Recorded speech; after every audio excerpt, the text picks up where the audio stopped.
인간은 누구나 홀로 있지 않을 수 없다. 결국 인간의 행복은 얼마나 홀로 잘 견딜 수 있는가에 달려 있다. 삶이 어떤 것으로 다가오는가 하는 문제는 전적으로 그 사람의 기분에 따라 달라진다.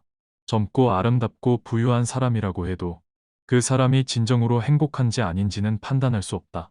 행복은 결코 객관적인 사실 속에 존재하는 것이 아니기 때문이다. 행복한 인생을 만드는 것은 전적으로 나에게 달려 있다. 똑같은 태양도 추울 때에는 온몸을 따스하게 녹여주는 고마운 존재지만 더운 여름에는 귀찮고 성가신 존재로 바뀌어 버린다. 객관적으로 존재하는 사물과 사건도 그것을 바라볼 때 기분에 따라 다르게 인식되는 것이다. 이성은 대체로 엄격한 후원자 역할을 하며 삶에서 끊임없이 체념을 제의한다. 일의 내용이나 결과보다 더욱 중요한 것은 그 사람이 그 일에 대해 어떻게 생각하느냐이다. 후회란 자신을 고문하는 짓이다.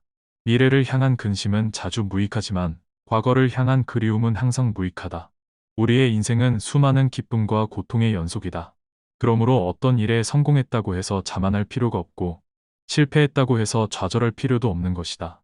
세상은 시도 때도 없이 변하기 때문에 기쁨이 슬픔의 원인이 되기도 하고 슬픔이 뜻밖의 기쁨으로 변할 수도 있다. 그러므로 우리의 머리로 인간사의 기륭화복을 미리 판단해서는 안 된다. 결코 미리 불행을 상상하며 걱정하지 말라.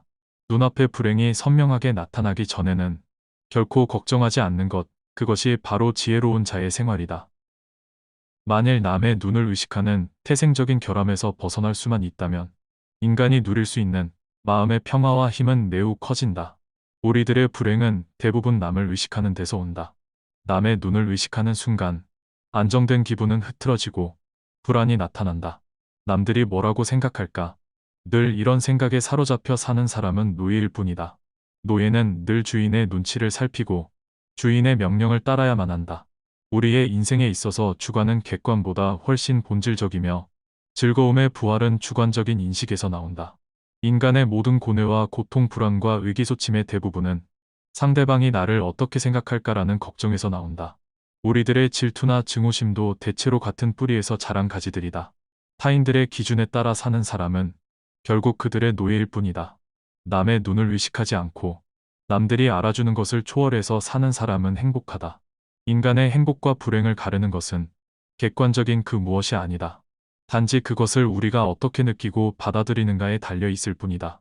그리고 그런 느낌과 인식은 훌륭한 건강을 전제로 할 때만 올바를 수 있다. 건강하면 모든 것이 기쁨의 원천이 된다. 행복은 건강이라는 나무에서 피어나는 꽃이다. 건강한 몸과 마음을 유지하기 위해 부단히 노력해야만 한다. 사람들이 질투의 감정에 사로잡히는 이유는 자신보다 나은 처지의 사람을 바라보기 때문이다. 그 사람이 자신보다 많은 재물을 가지고 있거나 다른 사람으로부터 더 많은 사랑을 받고 있다고 느낄 때 사람들은 대부분 자신의 비참함을 돌아보게 된다. 모든 불행의 시작은 비교하는 것으로부터 시작된다. 그러나 생각해보라. 이 지구상에 나보다 불행한 사람이 얼마나 많은지를. 태어날 때부터 눈이 멀었거나 듣지 못하는 사람들, 한 끼 식사도 제대로 못하는 사람들, 그들도 역시 그대의 주변에서 그대와 함께 살아가고 있는 사람들이다.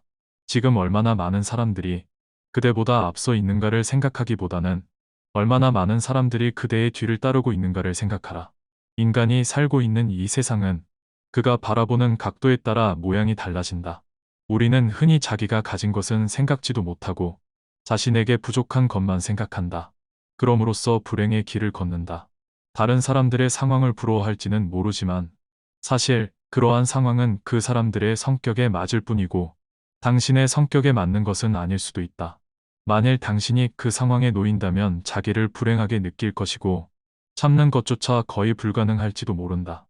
물고기에게는 물속이, 새에게는 공중이, 두더지에게는 땅 속이 행복한 것처럼 자기에게 적합한 분위기만이 행복을 주는 것이다.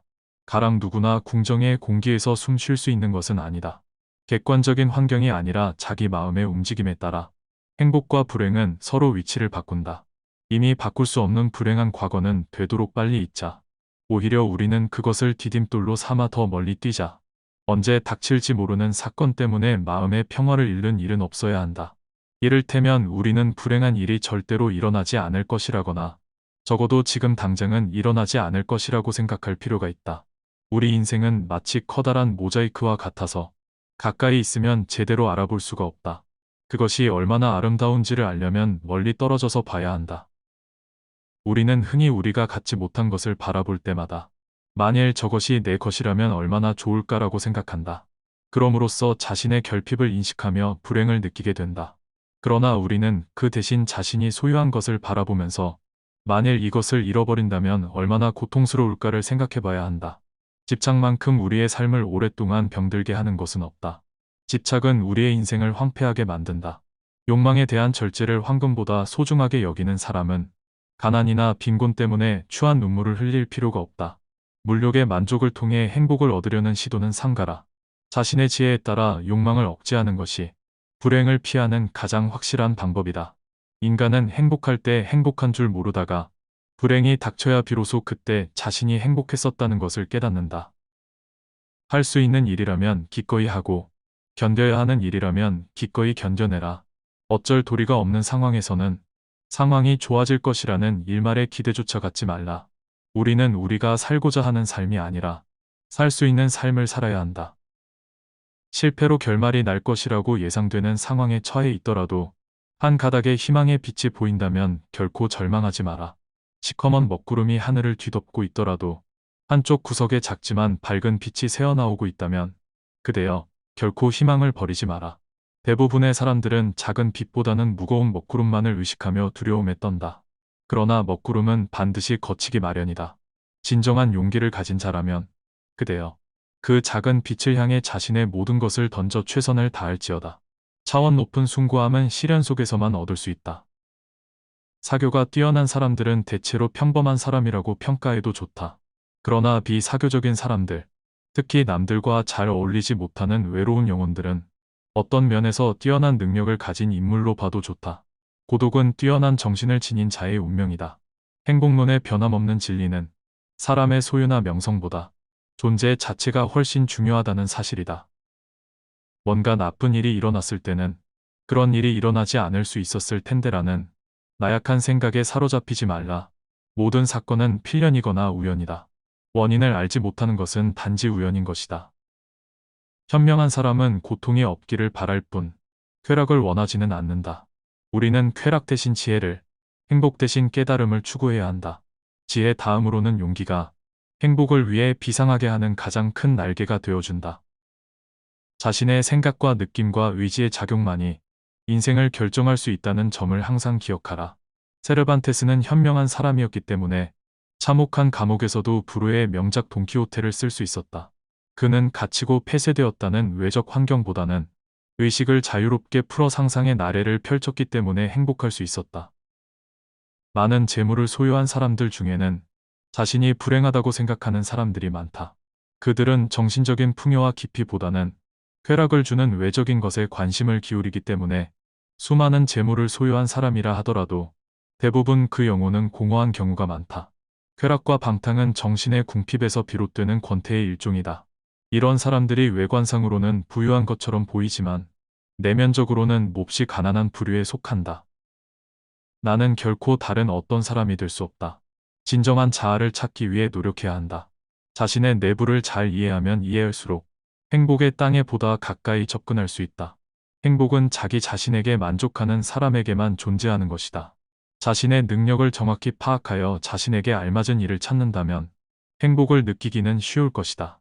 헤라클레스처럼 어마어마한 힘을 가진 사람이 보석 세공을 하거나 학문을 연구한다면 그는 타고난 자신의 능력을 제대로 발휘하지 못할 것이다.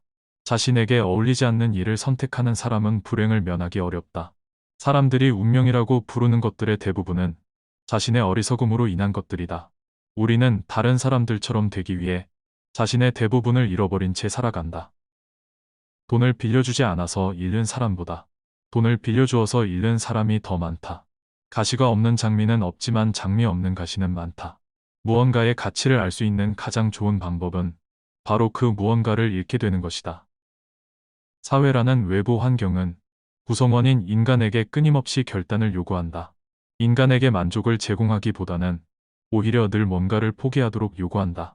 사회의 이 같은 성격을 파악하여 자신의 의지로 결단하는 삶을 살아가고자 노력하지 않는 한 수탈과 억압의 시대에서 개인의 인격을 지켜내지 못하게 된다. 인생에서 실패한 사람들은 결단을 보여주지 못한 자들이다. 자신의 힘으로 뭔가를 쟁취하려고 생각하지 못한 자들이다. 결단은 풀어서 설명하면 결연한 의지다.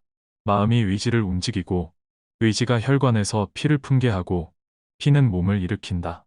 소우주로 불리는 인간의 결연한 의지는 이처럼 마음을 움직이고 생각을 움직이고 삶을 움직이는 형태로 구체화된다. 거대한 사회가 구성원 각자의 의지를 존중할 수 없다는 것은 누구나 알고 있는 사실이다. 그렇기 때문에 인간은 스스로 자신의 표상을 구성해 나가야 한다. 이때 필요한 것이 바로 결단 즉 결연한 의지다. 마음에서 의지를 만드는 것이 아니라 의지로서 마음을 만드는 것이다.